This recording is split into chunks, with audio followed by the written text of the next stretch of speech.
You have probably seen the headlines about AI in schools and felt none the wiser. So in 2025, the Department for Education published its plan, Every Child Achieving and Thriving. It is calmer and more specific than most of the noise around it. Here are the 5 points that actually matter for your child.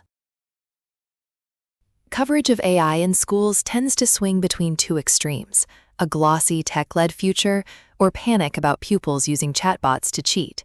The paper does neither. It treats AI as one tool among many, to be used with care. The government is not anti-AI. It is anti-passivity, and that distinction is the heart of the document. So what does it mean for your child?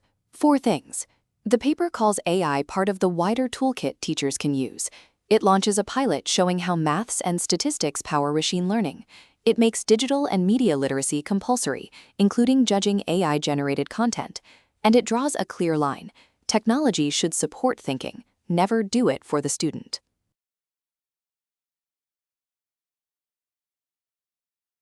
The paper draws a quiet but vital line between AI that tells a child the answer and AI that guides them to find it. That is the difference between a calculator and a tutor. Across our faculty, every professor is built to guide, not to tell, with Mentor coordinating the whole subject team around one approach.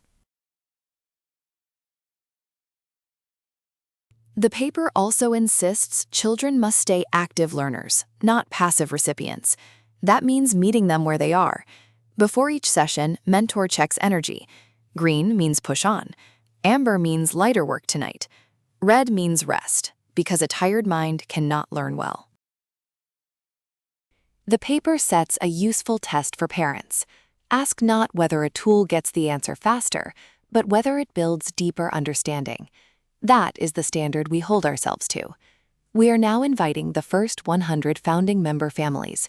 You are warmly welcome to aitutors.me.